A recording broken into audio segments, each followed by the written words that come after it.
Welcome to Baseball Biz. I'm Mark Carpenter, your host, and with me today is none other than Mr. Brandon No Way. How you doing today, Brandon? I'm doing pretty good, Mark. How about you? Man, I'm loving it. Oh gosh, though I was suffering a little bit this past week because I was watching our Rays. By the way, this is a special RaysUp edition of Baseball Biz, and suffering a little bit because, oh my gosh, I was looking for some scoring. I was looking for some wins, and it looks like the boys were having trouble delivering both. Yeah, it wasn't the prettiest of series, not much to write home about. Yeah, it kind of, well, we'll go into details on that today. A few other things we'll be referring to is the upcoming calendar and what kind of money is being spent, too, when we're looking at those teams coming up in May. We'll look at what had happened a little bit with the Mets and Phillies. And, oh, yeah, then we'll come back to the Astros game. Brandon, I know you got some insights on what's happening with our bullpen. And one place we really haven't had a challenge with this year, and that's been Mike Zunino. So we've got some upcoming games with the Angels. And we got a few other things we'll chat about as well. But that's pretty much what I have on the list. Anything else, Brandon? No, it sounds like you got it all covered. All righty, man. Well, let's roll. What is happening with our calendar coming up? I looked at this, and I was like, oh, my gosh. And I'm saying, well, New York, that's going to be interesting. Oh, well, of course, we are in with the Anaheim Angels, Los Angeles Angels, California Angels, whatever you want to call them, because they've been all three of those. We'll be spending the next 4 evenings with them. And that's interesting because you figure the Rays just finished up playing here at home with a series with the Astros. There's no downtime. This is straight, go all the way across the country and play 4 games with the Angels and 4 more with Oakland. Yeah, that is pretty weird how they came off a really tough series here against Houston, and now they don't even get a day off to head out west to take on the Angels and A's. So, don't they usually have a day off during that time? Yeah, that's what I would have anticipated. And, I mean, we're getting a couple of days off, but not until we actually do get a break when we come back.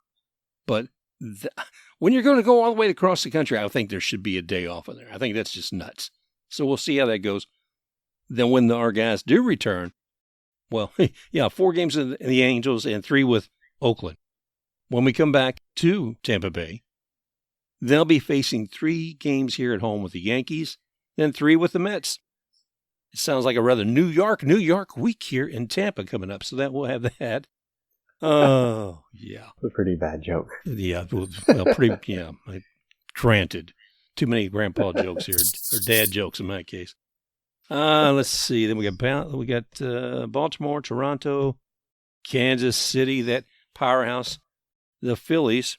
Well, you know what is interesting, too, looking at this, the payrolls of the teams we're going to be facing. If you look at the top 6 teams, you got the Dodgers at the top with over $247 million of their payroll. The Yankees with over $200. Houston Astros, $192. New York Mets, Steve Cohen spending $191 million trying to buy a championship. Phillies, $183. And the Angels, $182. Wow. That's crazy nuts. If we look at this, I mean, those 5 teams, their payrolls have come to about $948 million. That's about a $109 million average across all of them. How much do we have here? Oh, yeah, Tampa. We're spending about $70 million. So, yeah.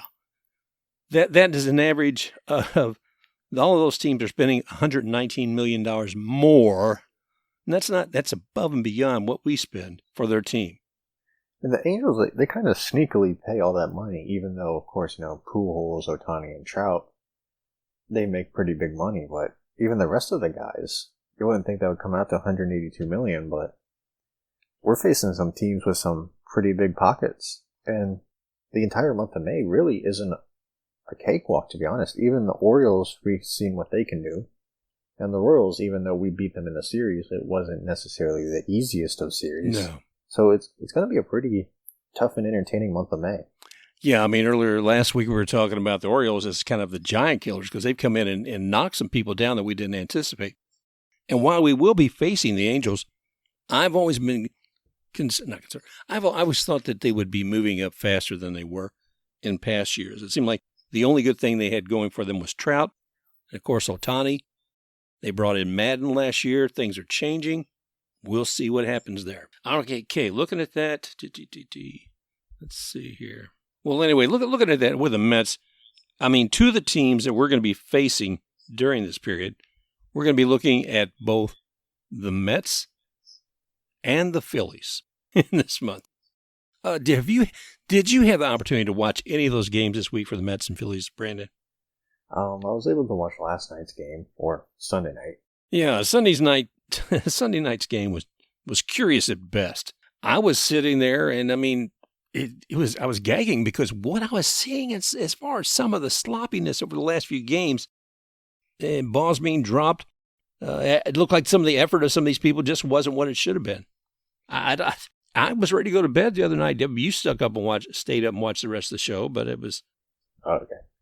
Yeah, I stayed up to watch it, even though I had it mostly on as background noise, and it was a pretty entertaining game from what I watched, and especially at the end where the Mets went ahead 8-4. And then it looks like the Phillies actually came back and tied it. But it turns out that Hoskins, the ball hit off of the railing that sits either like on top of or just behind the wall. And that's still considered in play. And I honestly thought live in the first couple of replays, it hit off of a seat and it bounced out. But apparently it did hit off the railing. Looking at the replay again. And he ended up getting a double instead of a homer, so it was 8-7, and then Harper came up and he struck out, and that ended up giving the Mets the win, so a bit of an entertaining ending to that game. Yeah, it was just nuts, though, because you're right. It was entertaining at best. I mean, I can't think about what poor Hoskins must have been feeling, because he had actually really foibled up earlier on, and it allowed, I think, Villar to come in. I guess he thought the play was over and Villar had come from second to third, and saw Hoskins out there in right field, and he just kind of lightly tossing the ball to one of the infielders. He said, "Hey, what the heck?" So he went ahead and ran in there and got a home run, and Hoskins has got to be out there saying, "Oh my gosh, did I really do that, or did I really not do that?" And so he was elevated, man. He was excited when he had that home run. It was done.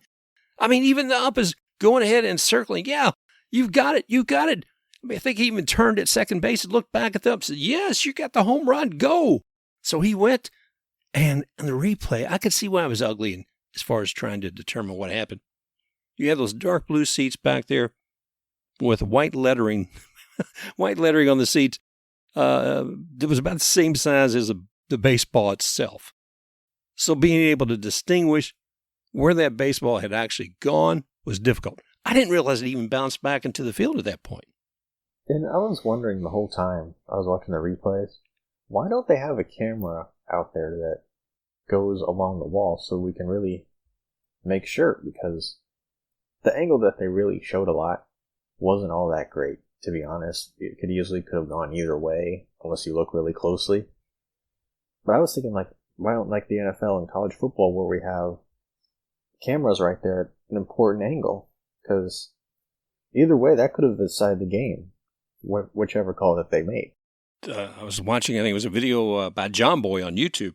With what he showed, he had an inset of the replay that was actually focused out there in the outfield.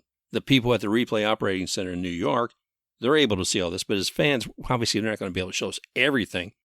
But they should have been able to have a camera that stayed on the ball, period, for the fans. As much as seeing those players come in and run the bases coming in, they needed to have that as well. So the umps and the okay, as long as we're talking about the umps, did you see the one, what was it, McCutchen running from first to second, and the defense is fobbling the ball, and McCutcheon's makes it to second, and the ump says, "Oh, well, I'm sorry, you ran out of the baseline. You ran outside the baseline."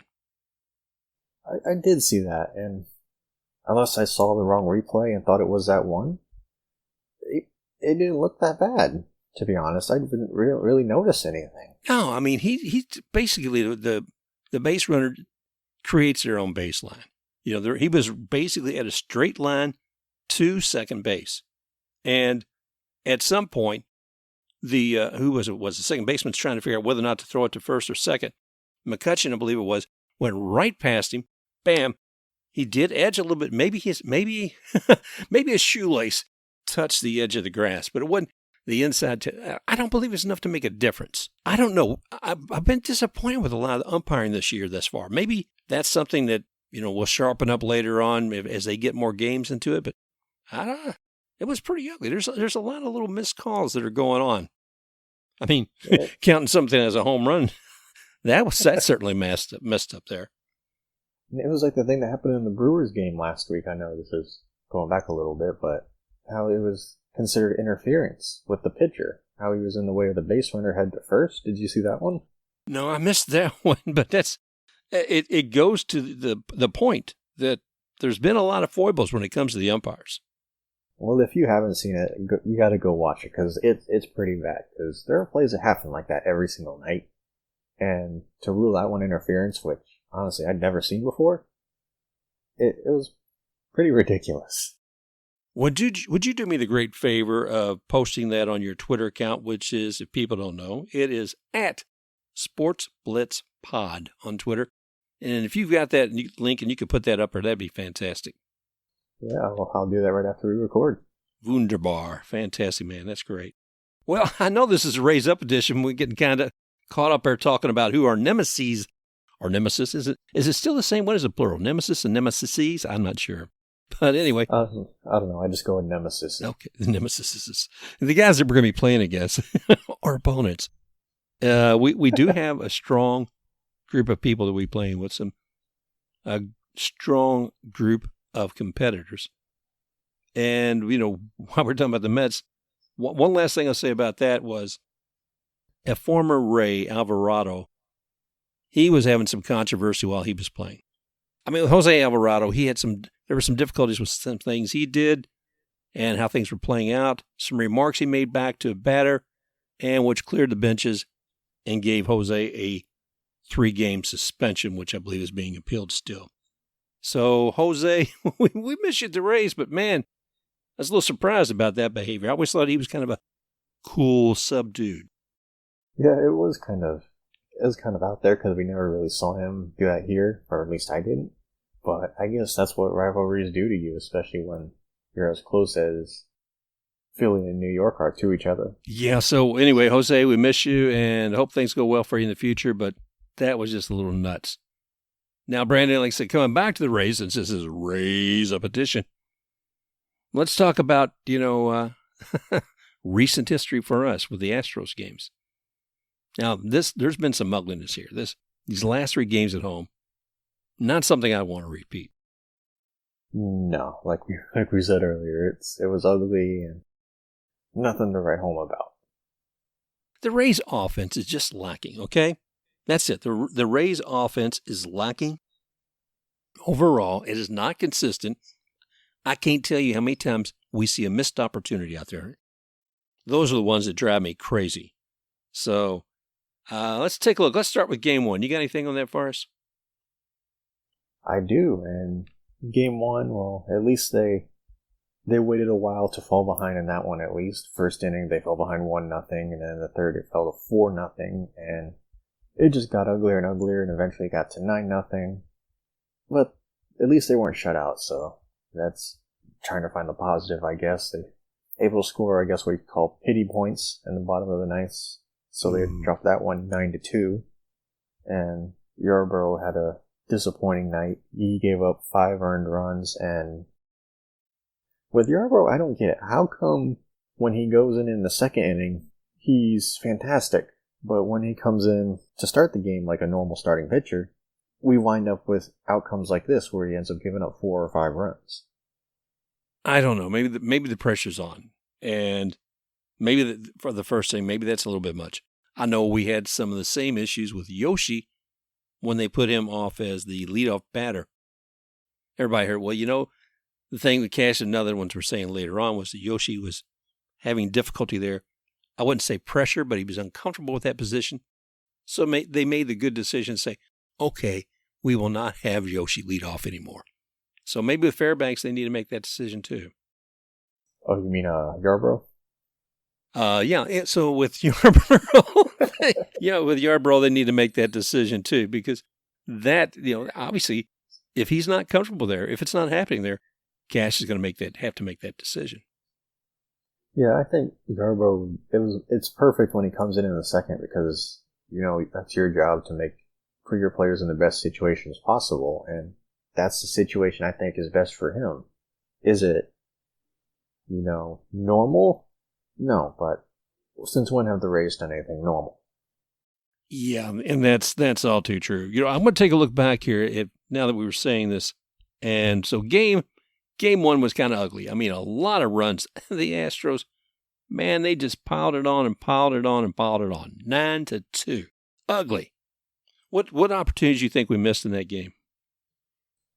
There were a lot of them. I believe, unless I'm getting confused with game 3, but this could be getting confused for any game, but there was, I believe it was first and third with 1 out, and there was a pop-up and a strikeout. Now, it was one of those 2 games, but honestly, it happens almost every game, it seems like, with this team, to where they can't get the timely hit. They always end up leaving guys out there. Even though I don't know if it really would have helped in that situation anyways, it still would have given you, maybe some hope that you can come through with runners in scoring position, but that's just something that the Rays have struggled with for years, it seems like. Yeah, and I don't know, it's not going away right away, so I don't know. I mean, if we look at our history, if we focus just on the Astros, last year, I was thinking when we had to play them 9 games straight, or not 9, we had to play them 7 games straight last year to win the ALCS. We won the first 3, and everybody was so excited, and they started to come back, and it's 3-3, and everybody's like, oh no, they're going to choke this away to the Astros, of all teams. But they ended up pulling it out in the end. Yeah, because everybody loved the Astros across the entire industry of Major League Baseball. So yeah, because we had won 3, lost 3, and the last game, the hope had fallen out. I think a lot of people were saying it's just not going to happen. And in that last game, let's see, who do we have pitching there? And that one we had Charlie Morton. Charlie Morton, and he was up against Lance McCullers, who we also faced again this week. And Pete Fairbanks came in there as well. So again, looking at a player, I mean, we were talking about Yarbrough earlier, but Fairbanks, some of these other ones, it's better when they come in later. I wish we still had Charlie, obviously, but we work with what we got. Yeah, we could really use someone like him. Even though I don't think he's had the greatest start in Atlanta, it would have been nice to still keep him around. Just that veteran presence. Absolutely. Well, if we take a look at Game 2 of this past series, I mean, we're looking at Josh Fleming coming up, and he pitched 6 innings. So, a lot of hopeful anticipation for him. It didn't quite pan out, and it certainly didn't pan out at the beginning of that game because there he is in the first inning. And he got 3 hits, 3 runs. Oh, my gosh. He had 5 walks during the game. 4 strikeouts, thank you. But 6 innings and 5 walks. Good gravy. Is there any surprise that we lost that game 3-1? I mean, let's see. Hunter Strickland came in and pitched for 2 innings, and he had 1 hit on him, but no runs, no balls, no strikeouts. Cody Reed, he closed everything out, and he had only 1 strikeout there in the last, but that was that. But the Astros, they came through. Jose Urquidy came through in 7 innings, man. He had pitched had 4 hits against him, 1 walk, and 5 strikeouts. I like those numbers a lot better than I did Josh's. It was ugly, too, because you're looking there. I mean, all right, here, I'll go down real quick. Altuve, all this happening in the first. He hits and gets on second. Bregman comes in right behind him. He hits into the right field. Altuve scores. A little bit later, Yuli Gurriel comes up. He hits also to right. Bregman and Alvarez score. Bing, bing, bing, bing. There you go. 3 runs, man. 3 runs. Throughout the rest, Rays couldn't convert anything. Nothing but goose eggs all along those next 7, 8 innings. The ninth inning comes around, and at the bottom of the ninth, the Rays show a little bit of a spark.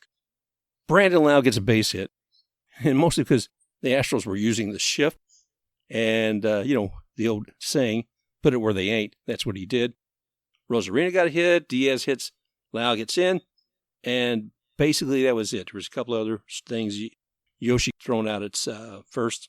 That was in the game. So a first inning and last inning game as far as scoring and a lot of missed opportunities. That seems to be like the motto for the Rays. Like, you know how movies will say the title and then like a little bit of a quote on the poster of the movie? Like Jurassic World was Life Finds a Way or something like that. The Rays should be Tampa Bay Rays, missed opportunities. I'm hoping that's going to change. I mean, we had game 3 and, hope something's going to happen. Can you give us kind of a rundown of what you saw there? Yeah, game 3, that's another game where like it wasn't the prettiest of games, but at the end of the day, it goes into the win column because it was a 5-4 final. The pitching could have been a little bit better. The offense, they did their job. They scored 5 runs. Would have liked to see a little bit more, but hey, a win is a win. There's so many games in baseball, so little bits at a time.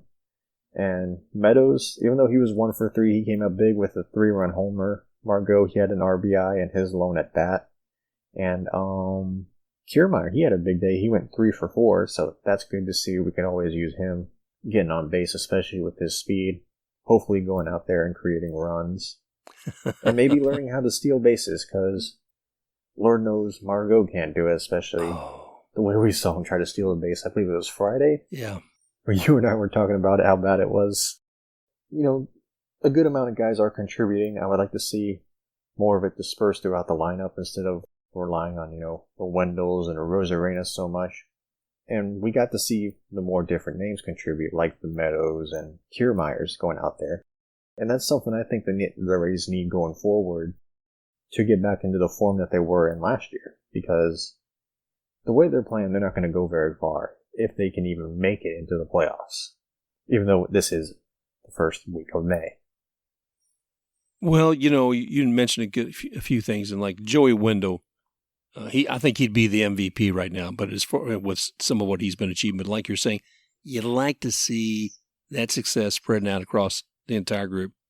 But like you said, KK really came through with 3 out of 4 times at bat, so that was huge.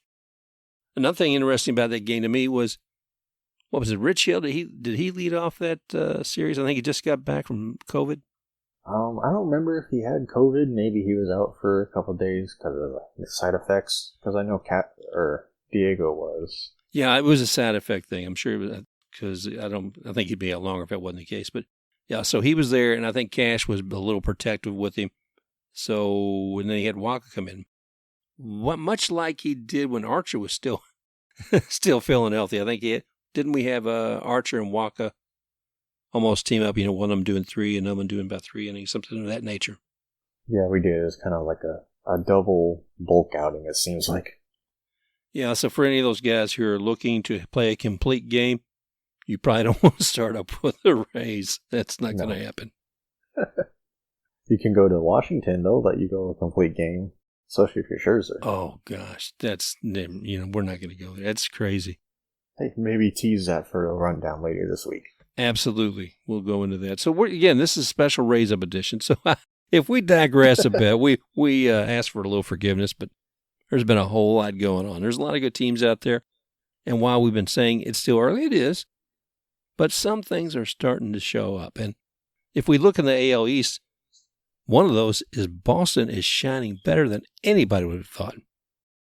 Yeah, I remember, because we were both curious and we were doing the segments on how does Boston have a better chance of winning the division than the Rays when we didn't have really any expectations for Boston, especially after all the names that they've let go the past year.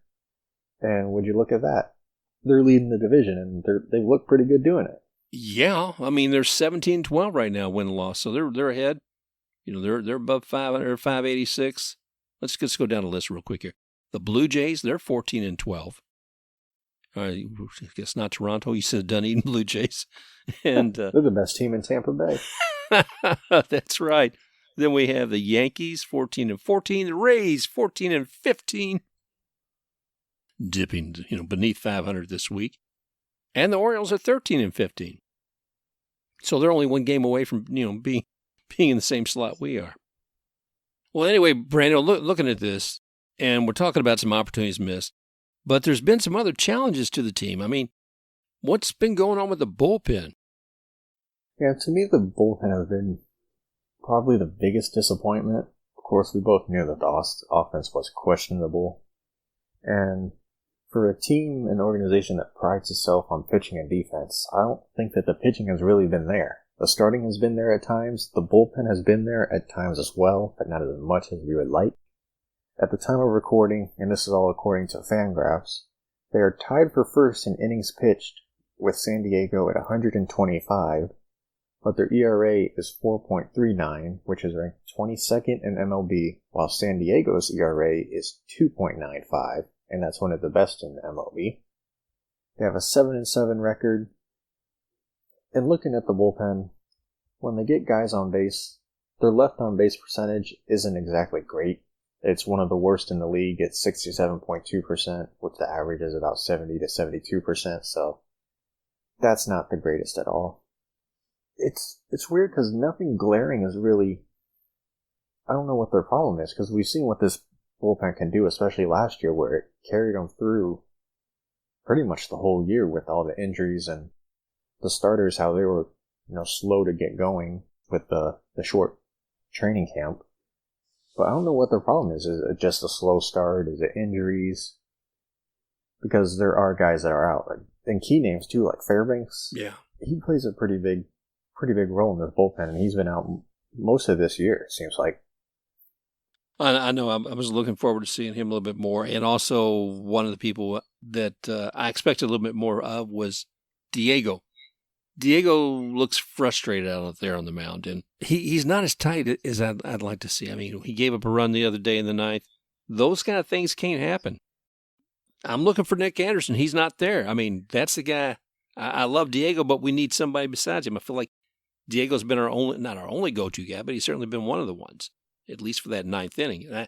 And we need Nick Anderson out there. Yeah, and I don't know when we're going to get Nick Anderson back, if we're going to get him back this year, because I just have a bad feeling that's going towards Tommy John. The elbow injuries, everybody's getting them this time of year. And Castillo, it's something that we've seen for as long as we've been talking to each other. He always seems to have slow starts, but then he'll get going. But unfortunately, his role as closer, and I put that in quotation marks because they don't like to put titles on people. You can't really afford to have slow starts because you come in such a key part. Yeah. Yeah. And I mean, whatever you may think of the bullpen, of our pitching, the offense has to step up. So at different times, you're going to have the rhythm, the ebb and flow, whether you're winning or losing, but that also has to be an impact whether your offense or your defense is performing. Obviously, you need both of them. But even when the pitcher's been having some difficulty, we haven't seen the offense step up to the level that I thought they would. So we'll see. I mean, again, it's still early and the world changes. I'm hoping that sunshine out in California is going to make a difference for them. Yeah, hopefully. And going back to Castillo quick, how often do we see him have just a clean outing where, nobody gets on base, it's not stressful? It always seems like it has to be difficult, and it seems like that's what's really hurts him more than anything else, is that, it's like going to the well too many times. It's kind of like that. How it needs to be more clean and crisp. I couldn't agree with you more. And, there's been times in the past that we've seen him in last year where he just completely commands it. You almost expect him to go out there, throw 9 pitches, 3 batters up, 3 strikes on each one of them, and that's it. Obviously that's outrageous to think that, but he's got to do better. He's done better in the past, but he's just not there at the moment. Yeah, hopefully it's just a slow start for the pen and the team as a whole, but you don't want to get off too slow a start, because even though you can't win the World Series or championship this early, you can certainly lose them. Ooh, that's very true. Well, we're talking about challenge there. You and I were also talking about our catcher and Francisco Mejia. And earlier you were saying, and I agreed, it looks like he's just a little hesitant up there at the plate. At the batter's box, he looks like he's really good, but it's behind the plate. I don't know if it's just me but it seems like he gets kind of not scared of the ball, but he jumps very easily. If a ball is tipped or if it's hit in any way, he does this weird little jump, and he always has his eyes closed, even when the batter even doesn't swing and he just lets it go past. He still blinks. It's kind of weird to watch, and once you see it, you really can't not see it. Well, if you think about what was going on with Diego Castillo the other day, and it seemed like he just couldn't get anything across that plate. It was going wild everywhere. Now, that's not all the time, but maybe that shook up Mejia a little bit there too. I don't know. But hey, it seems to be working for him. Hopefully that's something that'll work out over time and he gets more experience consistently behind the plate and eventually works out, because he's actually been a very pleasant surprise. Yeah, we were wondering, you always say, okay, in the trade, who are we getting here? Okay, great. I wonder what this guy's going to be like. Is he really going to be worth that trade? Well, he's come through pretty good, He and even Patino looking pretty good. I'm looking for more for him in the future as well. Yeah, Patino's looked good in his short outings, and Mejia, it looks like, just looking at him, he's only had 1 year where he's consistently played, and that was only 79 games, and he had 22 RBIs and hit 265, and he's on track to do better than that this year, so it looks like he's going to be a pretty good catcher for us if this keeps up. Well, speaking of catchers overall, I was wondering who we would even have, because, at the end of last season, there's a lot of head scratching because Morton's gone, then d'Arnaud's gone, and they're not signing Mike Zunino yet. They did, but there was a period of a few weeks where you're wondering, where's Mike going to land? Are the Rays going to re-sign him? It doesn't look like it. And fortunately for us, they did, because he has been one of the few beams of light that have been cracking through in this early part of the season. I remember doing those shows, and we were upset. We were kind of upset that they let Zunino go, but we were like, hey, maybe it's Perez's time to be catcher. But not long after we said that, they traded him, I believe, or they DFA'd him, or whatever they did. I don't remember. But then we were like, well, who's going to play catcher for us now? We don't have anybody. Yeah, I liked Mikey Perez. Okay, I wouldn't have said he'd been the ideal, but when I thought both he and Zunino were gone, I thought, what are we going to do? We're going to go out there, maybe try to get Ramos or d'Arnaud back. Maybe we'll go back and get Jesus Sucre. I don't know. but Mike Zunino, I want to do a little bit of a feature on him because he's an outstanding Ray, and what all he's done for the team and continues is amazing to me. I like his origins too. All superheroes should have an origin story, and he does as well. Starting here in Florida, he's a native here, and he was born in Cape Coral. Cape Coral. He was born in Cape Coral. I like that he's also, you look at the players as they come up. And he was one of those guys who went to college. He had some opportunities, didn't sign right away. But he went to the University of Florida. He excelled well there. He won a few trophies and awards. And one I thought was really good is he actually won the SEC Player of the Year when he was at Florida. Yeah, and that feels like it was just at Florida, but that was over 10 years ago. Yeah. And Florida always seems to have really good baseball teams. Of course, they won the national championship a few years ago. And to win all these awards, and he was taken in the second round, so people thought highly of him. And honestly, I like having him as a catcher. Sometimes he hasn't been the greatest of hitters, but especially last year, he wasn't that great during the regular season. But during the postseason, he had better numbers in that short little stint than he did in the full sprint of the regular season. So, and this year he's been off to a really good start, one of our better players. So, honestly, I like for what we got on. And for trading Mallex Smith to get him, that's looking like a steal. Because as much as I love Mallex Smith, I don't know what happened to him. Yeah, I mean, he was a speedster, and I enjoyed watching for that. It was again one of those where I hate to see him go. Say, okay, what's this new guy going to be like? But as you're pointing out, just in the 2020 season, the regular season, I think he played in that short season. He played 28 games. He had 4 home runs. But in the postseason, he played 19 games, and he had 4 home runs. So, if you're thinking that's good, this season he has played 17 games and 5 home runs, and until a couple of days ago, he was leading the team in home runs. But through this series with the Astros, Meadows stepped up, and right now Zunino and Meadows are tied for most home runs with the team. Both of them tied at 5. And looking a little further too, Zunino's average is it's just above 200. But when you get 5 home runs in his RBIs, he's up to 10 RBIs. That makes a difference. So he's done that. He is continuing to make a difference with the Rays. Going back to him being from the University of Florida, which I always thought is interesting. I love his walk-up music, man. He uses Tom Petty. Do you remember that? Won't Back Down? What was that song? Yeah. Won't Back Down. Yeah, Won't Back Down. I always love that.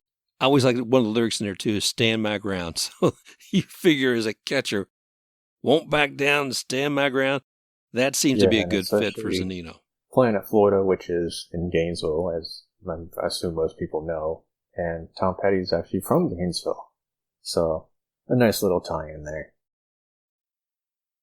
I read somewhere where Petty actually worked on the grounds crew at the University of Florida. I don't know if grounds crew means that he was out there trimming bushes or actually working on the field. He said he never attended as a student. So there's a bit of a connection there for Zunino with his walk-up music. Anyway, I do want to say that man's amazing. He's a great catcher. I'm so glad that we got him back this season. And, we're going to, I expect to see great things as the season continues with him. He and Mejia are practically splitting the season this year. But I think that Zunino at this point has got the upper hand. It might see him with more games than Mejia as the season progresses. I expect, of course, Zunino being the veteran and having more experience with just baseball in general, MLB baseball, and just his pitching staff. And maybe eventually we'll see it get more even and then split towards Mejia, but that'll be a nice problem to have later on down the road. Yeah, well, and looking at problems down the road, we were talking about money being spent. And one of those, let's see, once again, if we're looking at the Angels, they spend 6 months at $182 million a year, and we will be facing them 4 nights in a row, Monday through Thursday, and all the way out there in sunny California. That's going to be a fun series. We'll get to watch Ohtani more. Always fun to watch Trout play. Pujols play possibly the last time against the Rays, so definitely a fun series to watch, even though it's on at 10 o'clock at night. Oh, do you think Pujols will actually retire? I mean, I would at this point, because he's a little bit older and he has started to slow down more. He doesn't really have much left to accomplish, so at his point I'd just be like, I've done the best I could, so I'm going to go home now.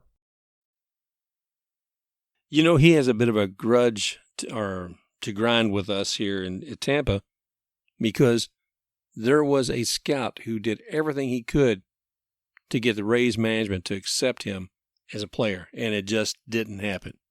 And, there he was, a new young man out there someplace, and other teams came up and they realized, oh my gosh, you passed on him?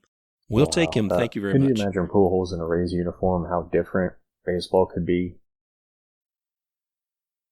Yeah, earlier on, it would have made a big difference in the career, of the team as well as him. So I was sorry to see that, see him go or not come here in the first place. Anyway, but the big thing is Monday night, looking at the face-off of that first game, it's going to be 2 powerhouse pitchers, 2 names that I think everybody will know. And that's Mr. Tyler Glasnow and Shohei Ohtani. So those 2 guys will be facing off.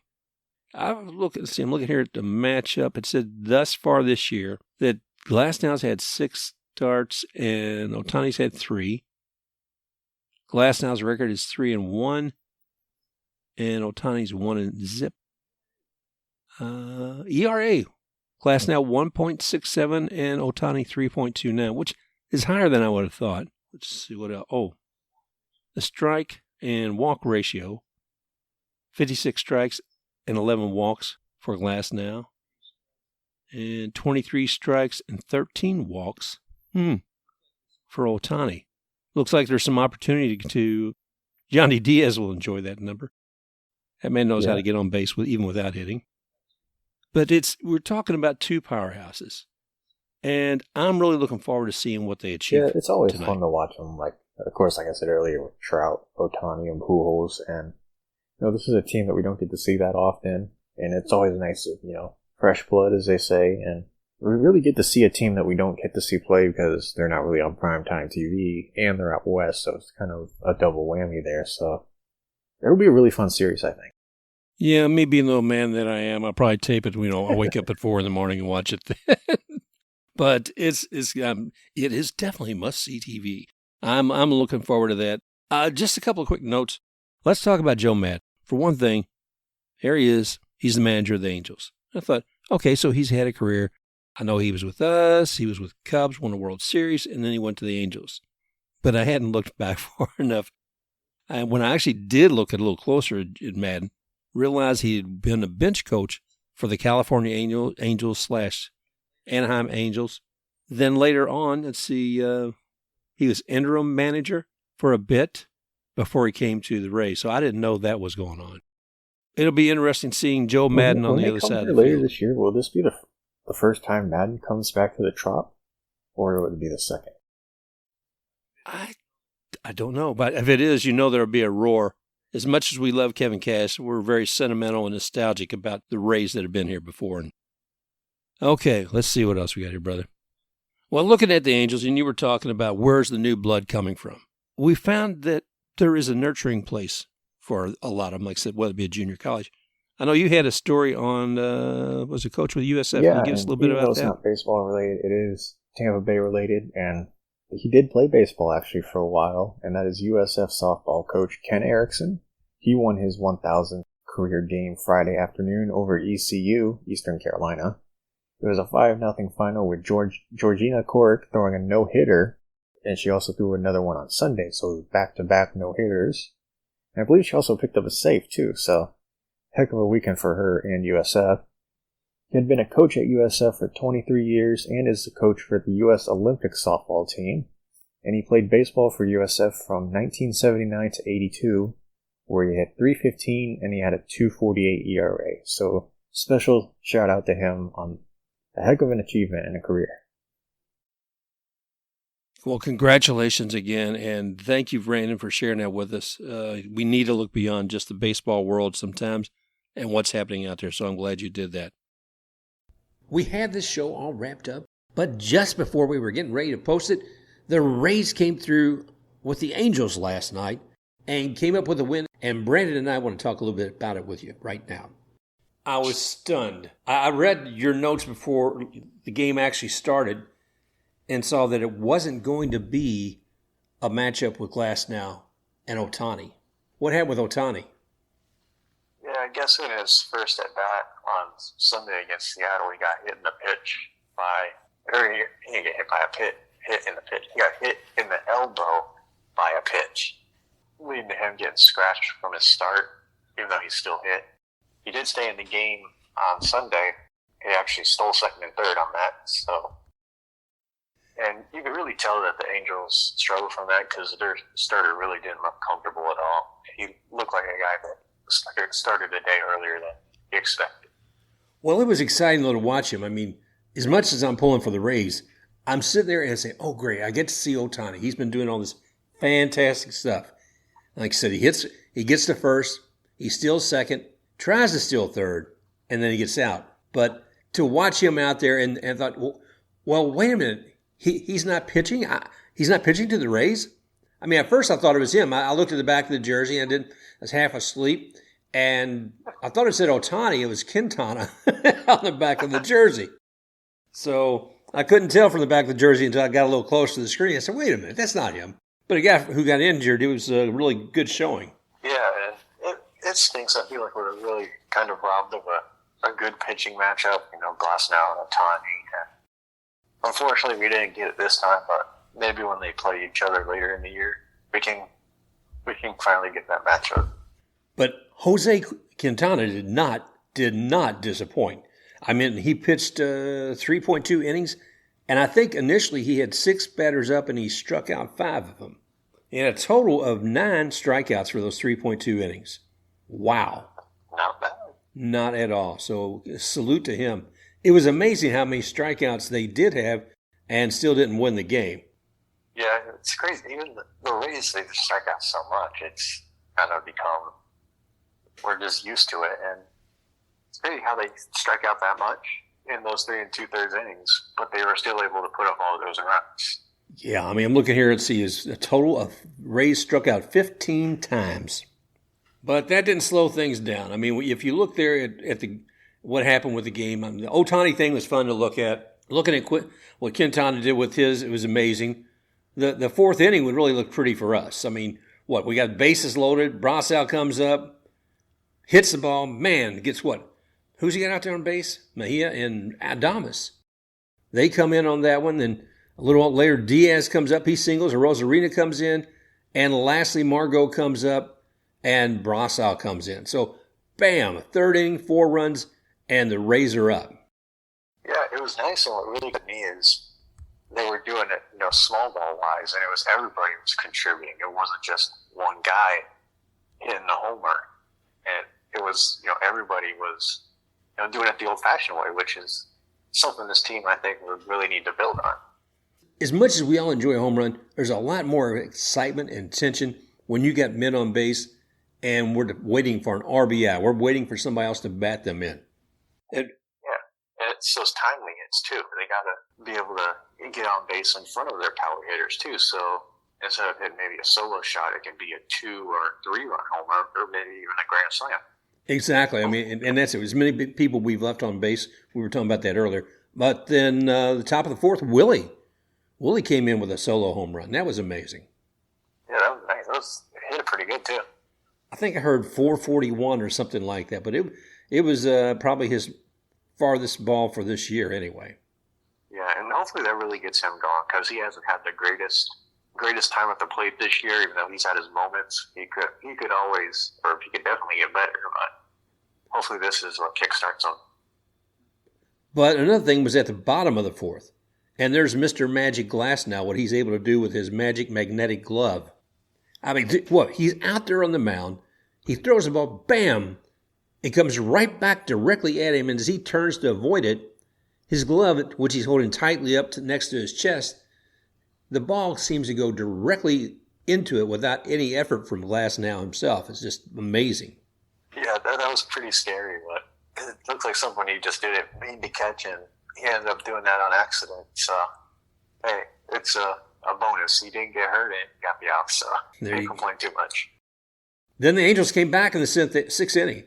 So Glasnow had been doing great. Then at the bottom of 6th, they came back a little harder.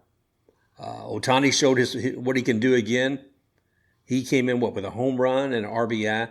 Then Anthony Rendon, he comes in with a home run as well in that inning.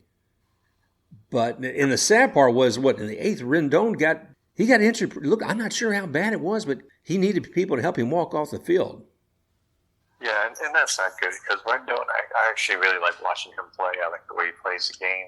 And he's been really quiet ever since he went out to L.A., and he was even kind of a quiet player when he was with Washington. So hopefully it's not too bad. It's maybe just like a little flare-up, and he's not out for too long. Yeah, I hope not either. So, but we had to put the cherry on top, man. The top of the 9th, we're already looking there, and the score's 5-3. We get a man on base, and Margot hits a home run. Man, oh man. So there we go. We got not just a home run, but an RBI, and we wound up after the conclusion of the 9th with a 7-3 win on the first game of the series with the Angels. Yeah, it's a good way to start a road trip, and especially after not really getting a travel day or getaway day, as I call it, having to go from the East Coast to the West Coast without the day off. That was a pretty good showing. Well, thanks again, Brandon. We just wanted to put this update in for all of you. We actually had the show already recorded and ready to go, but since we saw the game last night, we had to pull it back down and put this in because we are just too excited about this event not to share it with you. Hopefully I don't sound too asleep. I'm sure you're fine, man. But thank you again, buddy, and we'll talk later this week on the regular show. Hey, no problem. Thanks for letting me come back. All right. Well, I want to thank you all for joining us here at Baseball Biz, as with this special Rays Up edition. Where all can you find us, Brandon? Pretty much anywhere you listen to your podcast, you can find us. You can find us on Spotify, Apple Podcasts, Stitcher, iHeartRadio. That's one of our biggest. So pretty much anywhere you listen to your podcast, you can find us there.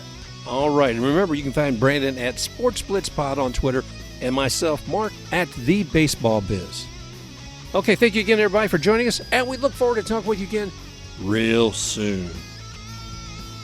Special thanks to Xtake RUX for the music rocking forward. Ta-da!